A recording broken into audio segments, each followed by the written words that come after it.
नमस्कार प्यारे विद्यार्थी।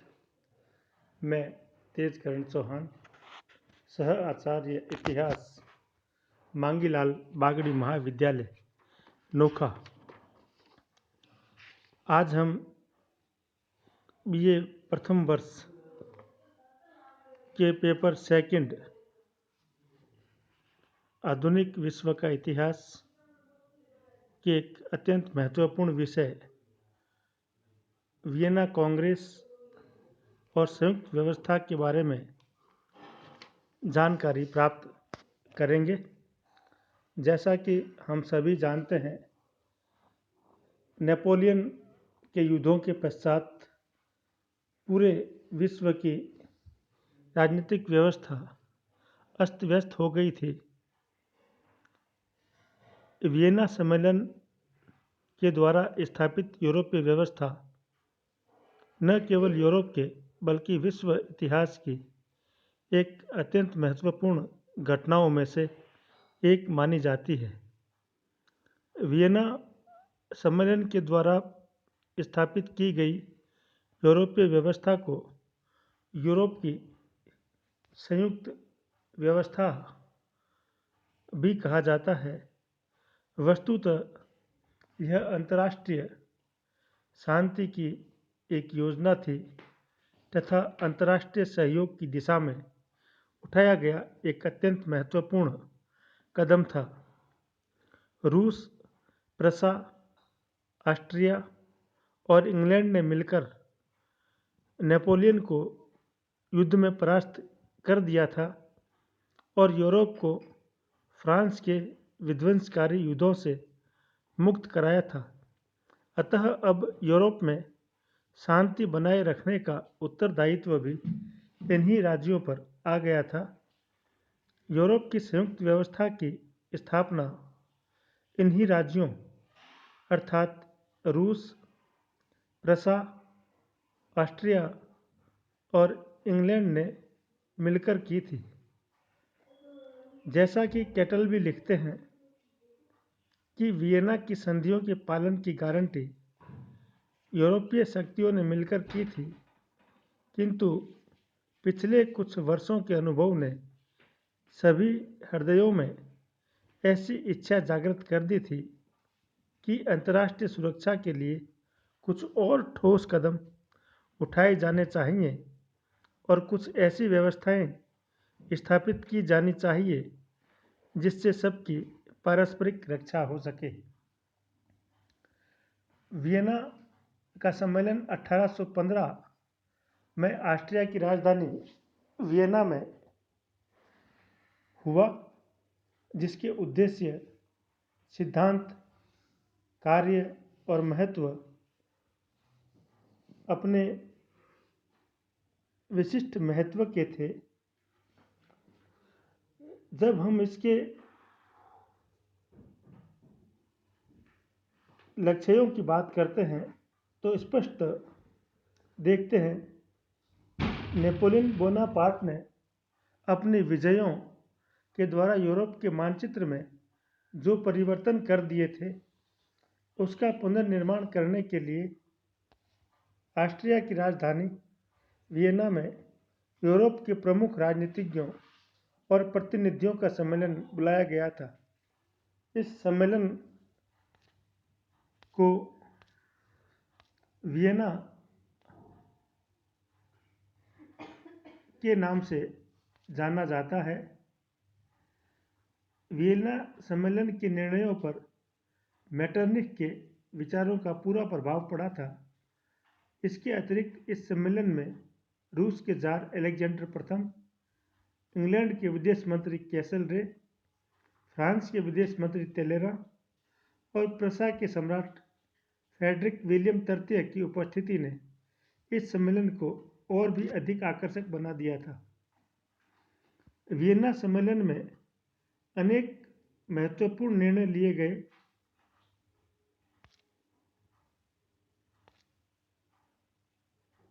जिसमें सबसे पहला निर्णय था न्यायोचित राजसत्ता के सिद्धांत के आधार पर फ्रांस में बुर्बो राजवंश की पुनर्स्थापना की गई।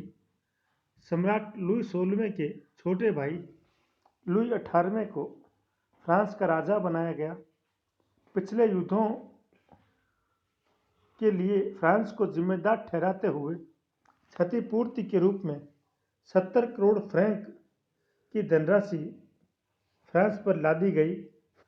इस रकम का भुगतान होने तक फ्रांस के खर्चों पर फ्रांस की सीमा पर मित्र राष्ट्रों के द्वारा 15 लाख सैनिक नियुक्त किए गए और फ्रांस की राजनीतिक सीमा को 1791 की स्थिति में स्वीकार किया गया। दूसरा, फ्रांस के पड़ोसी देश हॉलैंड को शक्तिशाली बनाने के उद्देश्य से बेल्जियम का प्रदेश ऑस्ट्रिया से लेकर हॉलैंड को दिया गया। इसी प्रकार तीसरा, इटली की राष्ट्रीय एकता को समाप्त करके उसको 8 भागों में विभक्त कर दिया गया। रोम में पोप का शासन पुनः स्थापित किया गया।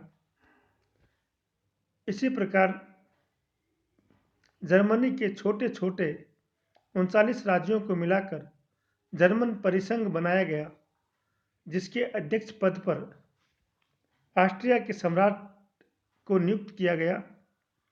परंतु परिसंघ को सुदृढ़ बनाने के लिए कुछ विशेष नहीं किया गया। इस प्रकार इन जर्मन राज्यों के पारस्परिक संबंध बड़े शिथिल रहे।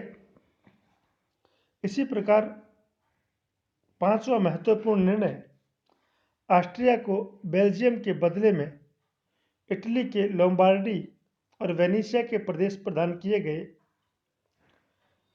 छठा महत्वपूर्ण निर्णय, ग्रेट ब्रिटेन को एक बड़े लाभ के रूप में देखने को मिला।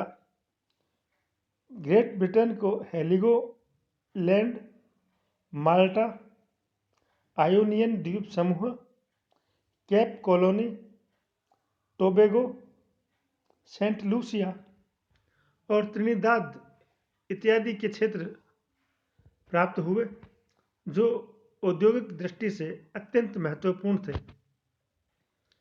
इसी प्रकार सातवां निर्णय नॉर्वे और स्वीडन को मिलाने के रूप में सामने आया। स्वीडन से फिनलैंड का प्रदेश लेकर रूस को दे दिया गया। इसी प्रकार आठवां निर्णय, प्रशा को और अधिक शक्तिशाली बनाने के लिए सैक्सनी राज्य का 40% भाग प्रदान किया गया।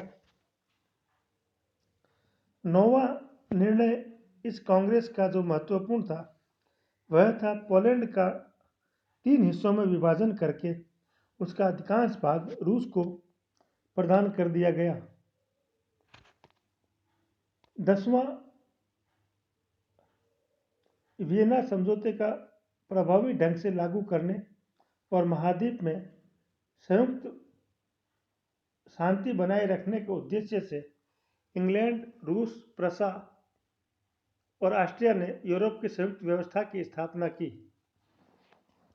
इन सब बातों के निर्णयों को जब हम देखते हैं तो हमें ये जानकारी प्राप्त होती है कि वियना सम्मेलन में जो कुछ प्राप्त किया गया वह पूर्णतया निर्विवाद नहीं था।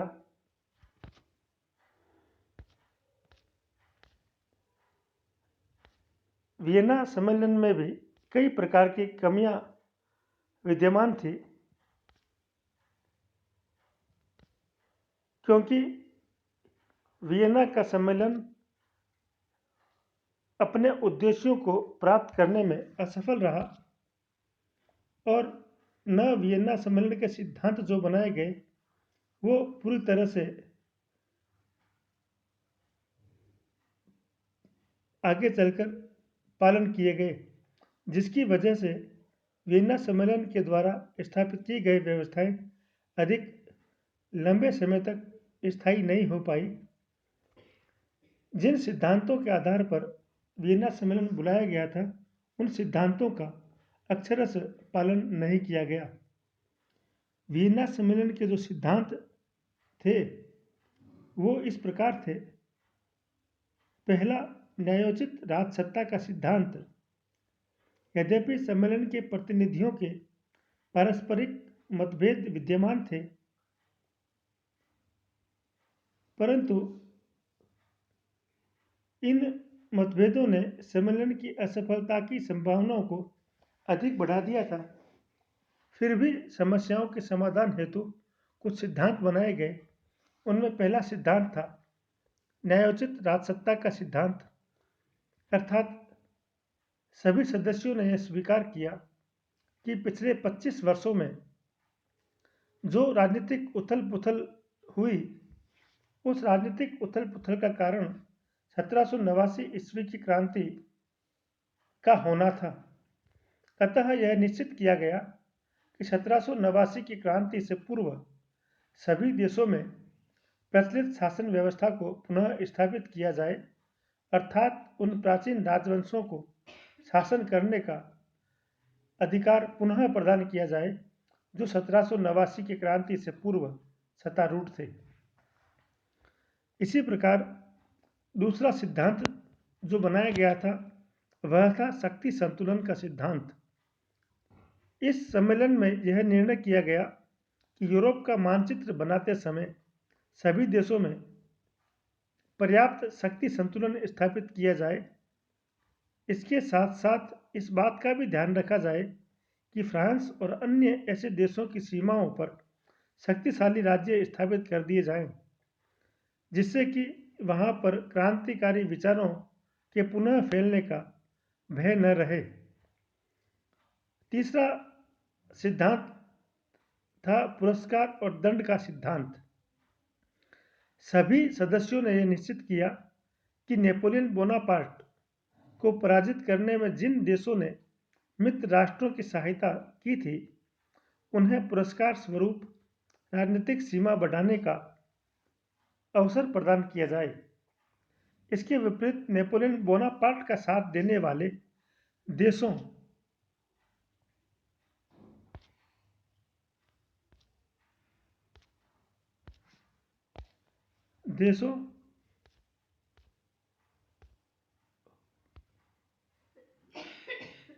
पर कुछ ऐसे दंड स्वरूप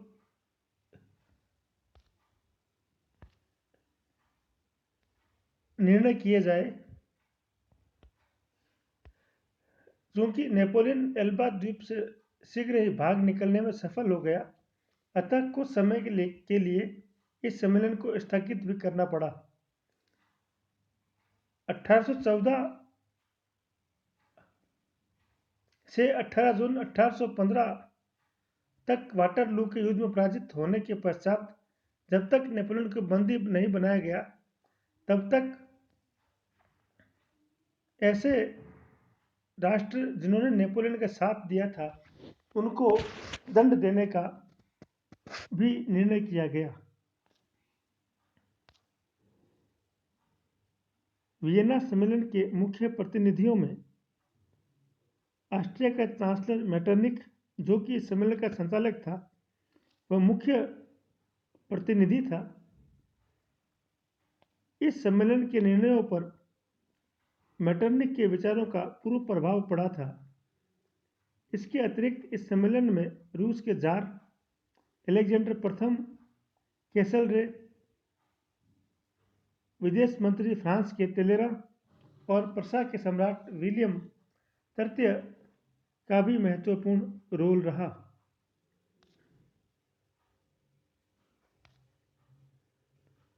यद्यपि यह सम्मेलन अपनी पूर्ण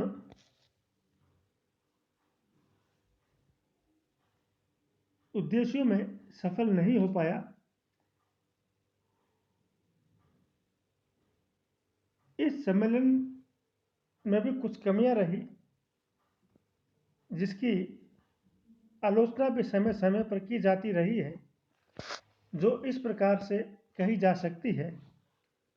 वियना सम्मेलन का प्रारंभ अनेक ऊंचे आदर्शों और घोषणाओं के साथ किया गया था, किंतु इसके निर्णय और सिद्धांतों का अध्ययन करने के पश्चात यह कहा जा सकता है कि सम्मेलन अपने उद्देश्यों में सफल नहीं हो सका।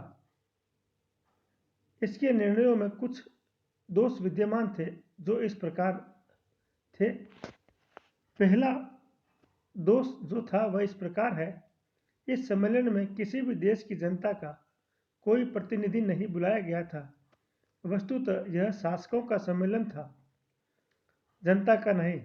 इसमें सभी अधिकार शासकों को सौंप दिए गए। किसी ने जनता की भावनाओं को जानने का प्रयास नहीं किया। यही कारण है कि जनता ने वियना व्यवस्था को कभी हृदय से स्वीकार नहीं किया। इतिहासकार हेजन भी लिखते हैं, इस सम्मेलन में राजनीतिज्ञों द्वारा जनता की भावनाओं की अवहेलना की गई और यूरोप का मानचित्र स्थापित किया गया, जिसके कारण यह समझौता स्थायी नहीं हो सका। दूसरा जो हमें दिखाई देता है इस सम्मेलन का जो दोष वह था राष्ट्रीयता और प्रजातंत्र की तत्कालीन प्रवृत्तियों की उपेक्षा की गई।